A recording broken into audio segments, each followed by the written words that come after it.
स्वामी दीपांकर मेरे साथ इस दौर में हैं। लगातार स्वामी दीपांकर आपके साथ हम संपर्क साधने की कोशिश कर रहे थे, लेकिन आप काफी लेट जुड़े।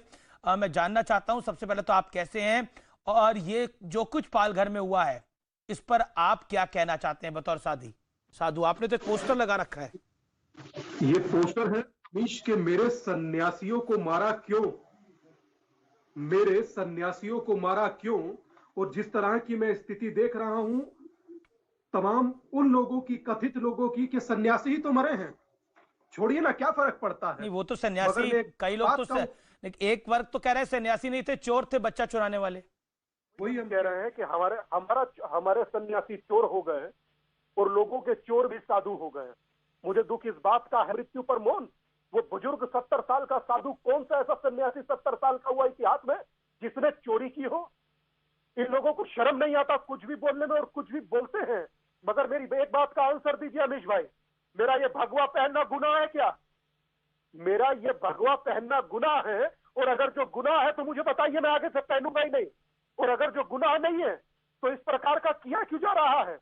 भगवा का भारत में नरसंहार होगा और सब मौन होकर देखते रहेंगे? क्या सन्यासी साधु संत का कोई मानव अधिकार नहीं होता? क्या हिंदुत्व का राग अलापने वाली सरकारें मौन क्यों है, मरा सा महसूस क्यों कर रही हैं? क्या सनातन के नरसंहार पर देश चुप रहेगा? क्या अन्य कोई संप्रदाय का धर्म गुरु होता तो भी इन लोगों की यही स्थिति होती? कहां गए वो तमाम बुद्धिजीवी जो ट्वीट कर रहे थे?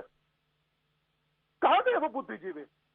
मतलब इस प्रकार से नरभक्षियों की भीड़ के आगे एक सन्यासी को, 2 सन्यासी को पुलिस छोड़कर भाग गई। वो पुलिस जो कोरोना को लेकर इतना महत्वपूर्ण काम कर रही है, मगर कुछ पुलिस के लोगों ने जो वहां पर किया पालघर में, उससे मैं ही नहीं, पूरा संत समाज ही नहीं, पूरा सनातन आहत है।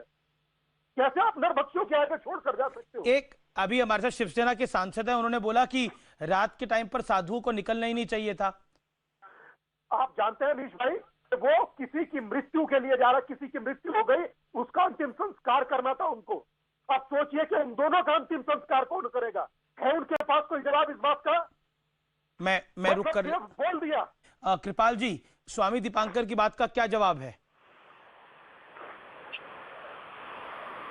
मैं पहले भी कह दिया हूँ कि जो घटना हुई है और ये घटना यहाँ होना नहीं चाहिए था, क्योंकि साधु संत ये हमारी देश की शान है, हम उनका आदर करते हैं। आपने तो बोला कि रात को निकलना ही नहीं चाहिए था। नहीं, मैंने आपने क्या मेरे कार्यक्रम में बोला ना, रात को नहीं निकलना चाहिए था। हाँ, आप समझ लीजिए ना, मैं क्या कहा कि भाई किसी को लॉकडाउन तोड़ने की परमिशन नहीं है। उन्होंने लॉकडाउन क्या तोड़ा? वो तो परमिशन के साथ जा रहे थे। नहीं, ये गलत बात है। ये जांच में पता चलेगा क्या है क्या नहीं। देखो, नहीं, उनके पास कागज थे। ये अपनी डिबेट दीपांकर जी, ये अपनी डिबेट है। अभी अपन ये नहीं बोल सकते कि कागज बिल्कुल डिबेट है, लेकिन चैनल पर फैक्ट्स को तो हम सही से रखेंगे ना। एक स्वामी दीपांकर आप भी नहीं। मैं सांसद महोदय की हर बात मान गया, मगर मुझे इतना सा जवाब दीजिए कि वो जा रहे तो क्या मार दीजिएगा? मजाक बनाकर रखा है सनातन को। आप कैसे बोल पा रहे हैं आदरणीय, मुझे समझ नहीं आ रहा। संजय गुप्ता शिवसेना को अच्छे से जानते हैं, संजय गुप्ता कुछ रिएक्ट करना चाहते हैं। संजय गुप्ता बोलिए। स्वामी जी, ये गलत ही बात हुई है जो हुआ है। देखिए, सबसे पहले तो मैं आध्यात्मिक गुरु और स्वामी जी को प्रणाम करूंगा, और साथ ही साथ उनको बताना चाहूंगा कि जिन साधु महाराजों को जिन लोगों ने मारा, उन लोगों के खिलाफ हत्या के मुकदमे दर्ज किए गए हैं, ना कि गैर इरादतन हत्या के मुकदमे। क्योंकि उन लोगों ने पुलिस की मौजूदगी में भी, पुलिस के आ जाने के बाद भी साधु महाराज को मारते रहे। अच्छा, कितने आपने साधु देखे हैं जो 70 साल के साधु देखे हैं जो बच्चा चोरी करते हैं? बताइए मुझे आप। नहीं